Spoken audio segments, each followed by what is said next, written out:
এক দরিদ্র লোক ও তার স্ত্রী পাহাড়ে বাস করত। বেশিরভাগ সময় এই পরিবারের নুন আনতে পান্তা ফুরায়, মাঝে মধ্যে না খেয়েও দিনাতিপাত করতে হয়। মোট কথা বাঁচার সংগ্রাম। একদিন লোকটি রুটি রোজগারের সন্ধানে পাহাড় ছেড়ে অন্য কোথাও বেরুবার সিদ্ধান্ত নেয়। যাবার আগে স্ত্রীকে বলে, আমি দীর্ঘদিনের জন্য বাইরে যাচ্ছি, তোমার প্রতি আমি সব সময় বিশ্বস্ত ছিলাম এবং থাকব। প্রতিজ্ঞা করতে পারবে যে তুমিও আমার অনুপস্থিতিতে আমার প্রতি বিশ্বস্ত থাকবে?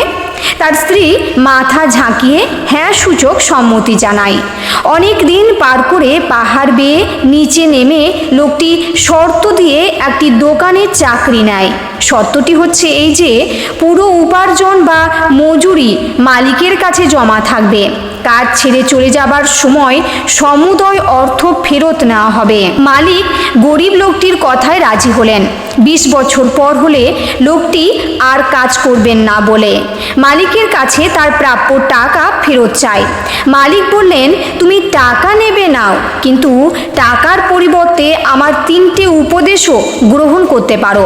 তুমি স্বাধীন, হয় আমার উপদেশ মানবে, নয়তো তোমার 20 বছরের পারিশ্রমিক ফেরত নেবে। কোনটা?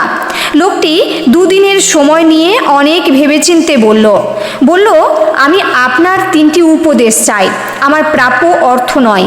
মালিক বললেন, তাহলে মনোযোগ দিয়ে শোনো এবং কথাগুলো মাথায় রেখো। উপদেশ 1, কখনো সংক্ষিপ্ত রাস্তা বা শর্টকাট বেছে নেবে না। আপাত দৃষ্টে ভালো হলেও লম্বা সময় নিয়ে করা কাজ অধিকতর উপকারী। উপদেশ 2, কোনো কিছুতে হুট করে আগ্রহ দেখাবে না, ধৈর্য ধরে উপসংহারে উপনীত হওয়ার চেষ্টা করবে। উপদেশ 3, কারো সম্পর্কে ধারণা নেবার আগে পুঙ্খানুপুঙ্খ চিন্তা ভাবনা করবে। এই বলে মালিক লোকটিকে 3টি পাউরুটি দিয়ে বললেন, এই 2টি খাবে রাস্তায় ভ্রমণকালে, আর এই বড় রুটিটা খাবে বাড়িতে গিয়ে স্ত্রীর সাথে শেয়ার করে।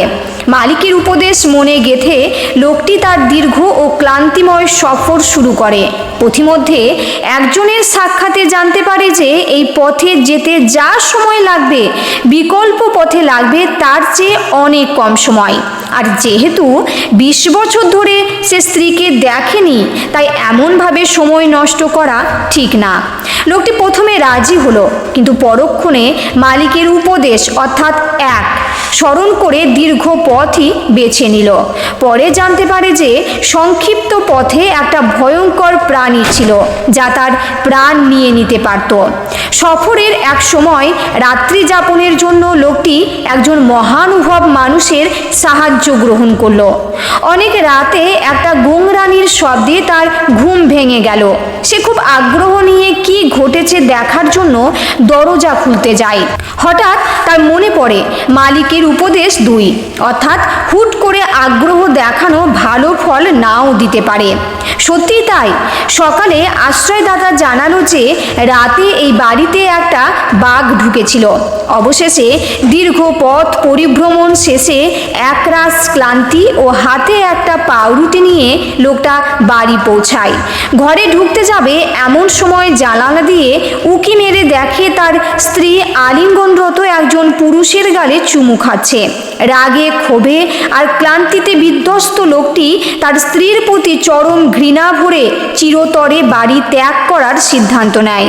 আর তখনই হঠাৎ তার মনে পড়ে মালিকের উপদেশ 3, কারো সম্পর্কে ধারণা নেওয়ার আগে পুঙ্খানুপুঙ্খ চিন্তা ভাবনা করবে।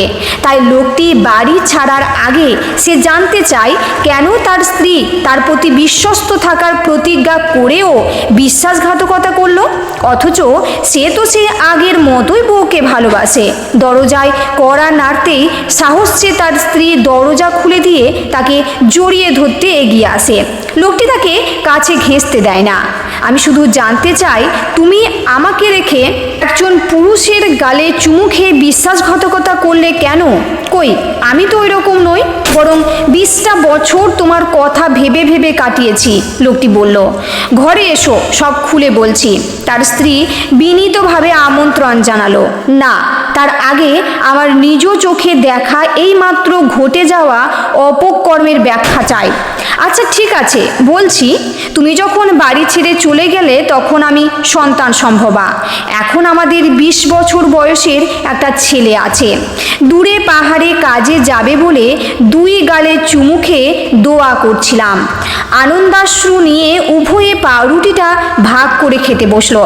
রুটি ছিঁড়তেই লোকটি দেখে তার মালিক তার পাওনা সম্পূর্ণ অর্থ রুটির ভেতর গুজে দিয়েছিল। গল্পটি এখানে শেষ হচ্ছে। এই গল্পটি যদি ভালো লেগে থাকে তাহলে প্লিজ লাইক ও কমেন্ট করতে ভুলবেন না। আর নতুন বন্ধু হলে অবশ্যই সাবস্ক্রাইব করে সঙ্গে থাকবেন। দেখা হচ্ছে আবার পরের ভিডিওতে।